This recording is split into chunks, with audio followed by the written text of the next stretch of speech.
Our power! How can this be?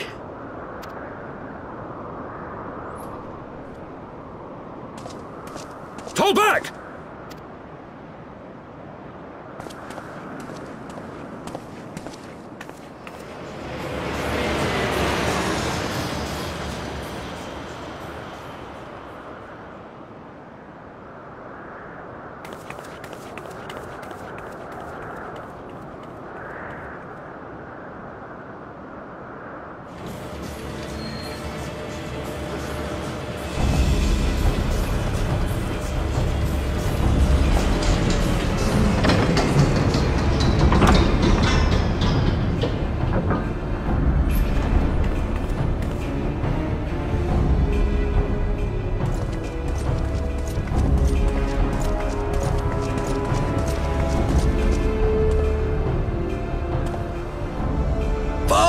Please!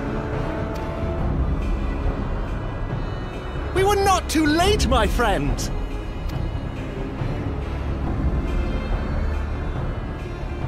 Why must you do this, Father? Nidhogg is fallen. There is no need for further deception. Now is the time to renounce the lies which led us down this path. To start anew! And tear down the very pillars of our society? Our history, our values, everything we have built over 1,000 years? A fool to the last.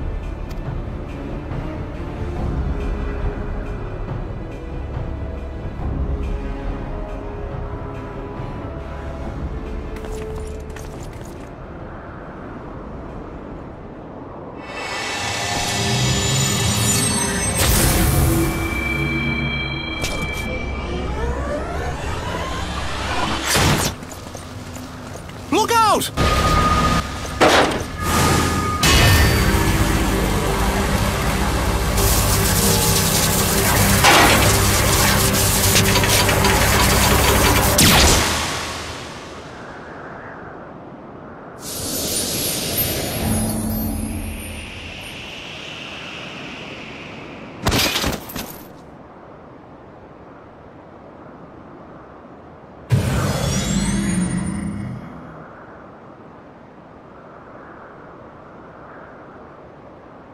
Go. Azizla awaits.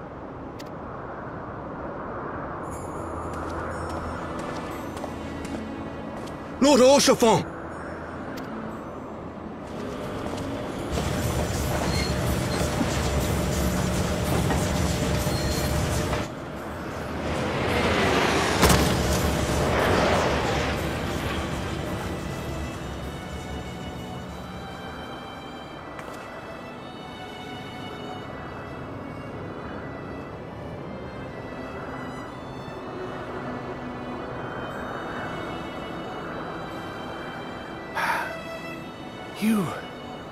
You are unharmed? Forgive me. I could not bear the thought of...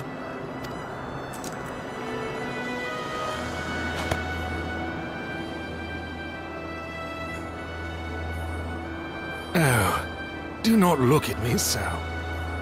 A smile better suits a hero.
Don't.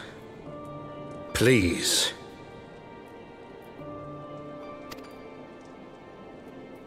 A knight lives to serve, to protect, to sacrifice.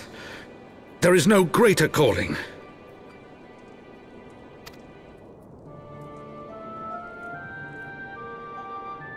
Leave me to mourn and give chase, for my son and for the nation he loved. Go.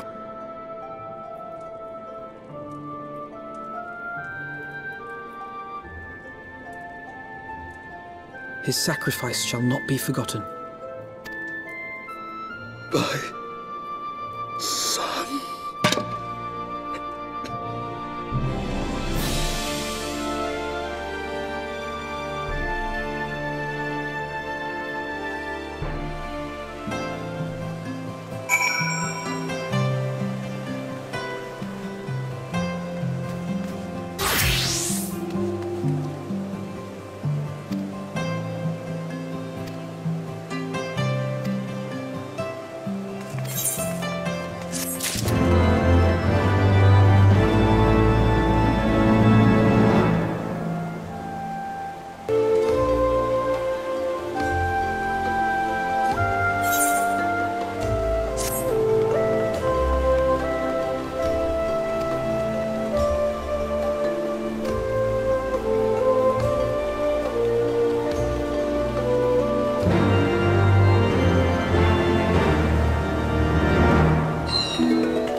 My friends, I am in your debt.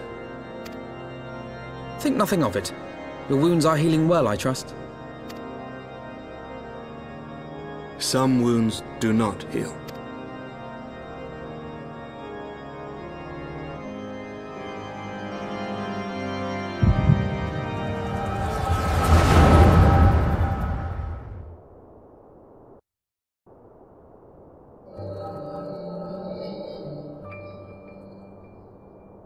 The Founding.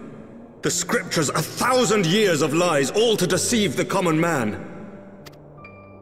Nay, our own brothers and sisters. For the blood of the Knights 12 flows within all our veins. You knew this to be true. You knew, and you concealed it.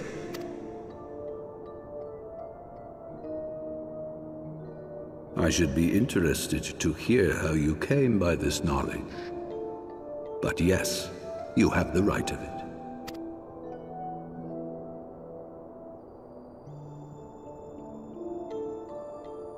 The architects of Ishgard, King Thordan and his Knights 12, entrapped and butchered the great worm, Ratatoskr, that they might partake of her eyes and thereby transcend their mortal limits. Upon learning of their treachery, Nidhogg was consumed with a murderous and justified rage. I dare say you know what followed.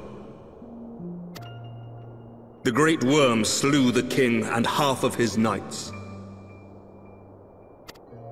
Aye, but Nidhogg was subdued, and his eyes plucked from their sockets by the knights that remained. Their one mistake was to show mercy, for from his brother Hreysvelgr did Nidhogg receive a new eye, thus rejuvenating his form and empowering him to embark upon an eternal quest for vengeance. Whilst Thordan's son Haldreth took one of Nidhogg's eyes and learned to wield its power in defense of his people. Thus was the first Azure Dragoon born, and ever since that time, his honored successors have risen to drive Nidhogg from our lands whenever the worm has returned to plague us.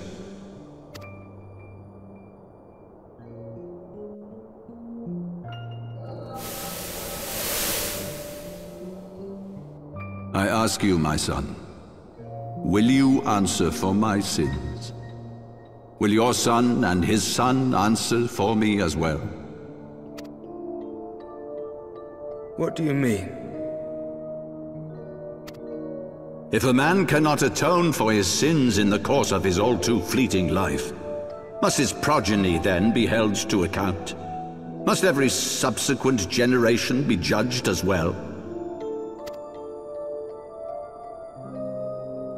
Thorin's betrayal of Ratatoskr was an unconscionable, unforgivable sin. Should we then, as his descendants, meekly surrender ourselves to an eternity of punishment? Nay, say I.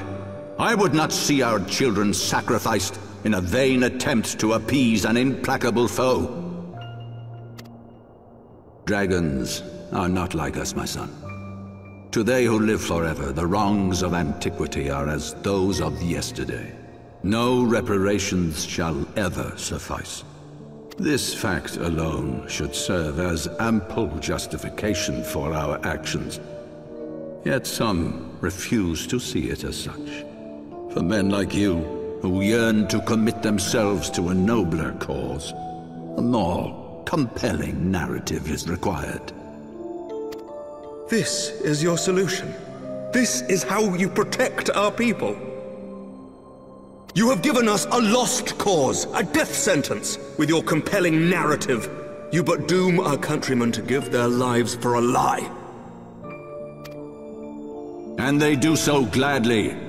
Highborn and lowborn alike are proud to serve, to fight and die for their country. And what would you say to them? What would you tell the wives who have lost their husbands? The mothers who have lost their sons? That their loved ones died for naught?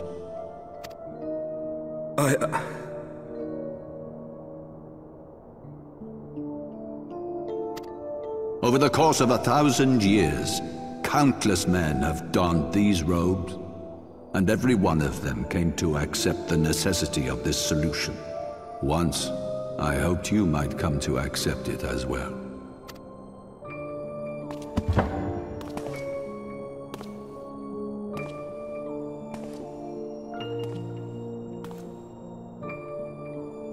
Do not despair, my son.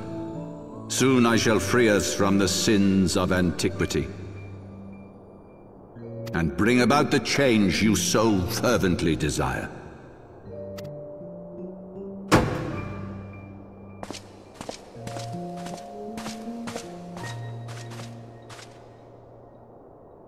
If he has spoken with others, I would have their names. Escort him to a cell and question him thoroughly. Your Eminence.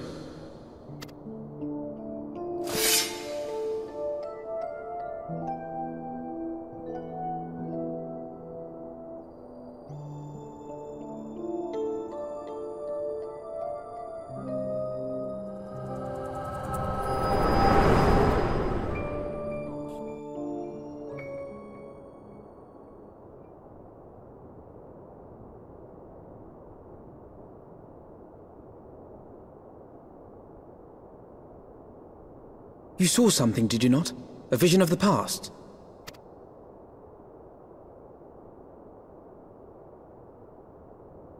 So this is the power of the Echo.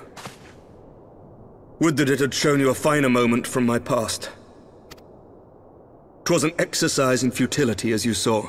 Faced with the firmity of his conviction and his many ready rejoinders, my words deserted me. To be frank, I am embarrassed to recall it.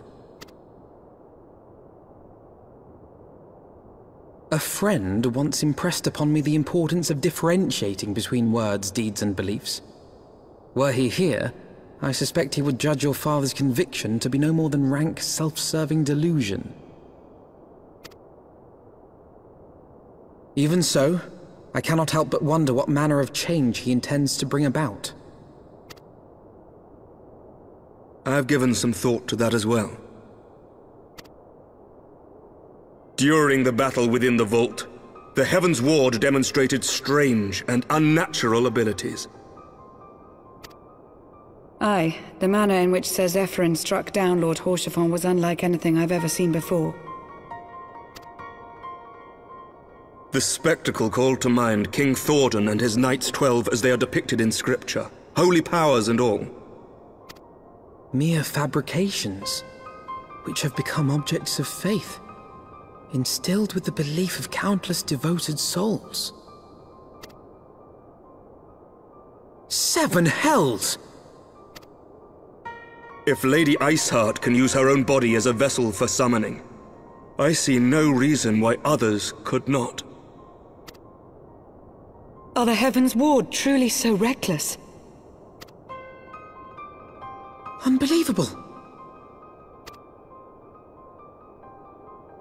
As they fled, my father spoke of Azis La. Though I know not what he intends, I fear no good shall come of it. His ambitions are too great, and his minions too powerful. We must find the Heavensward and stop my father before it is too late.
to the northern reaches of the Sea of Clouds, where countless isles yet remained uncharted.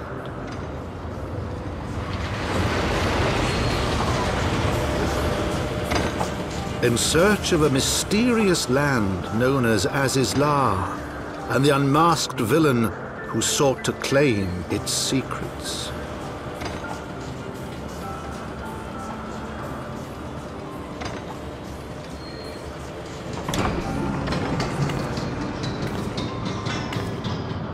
Oblivious to the new threat which followed in their wake, they came.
Protect me!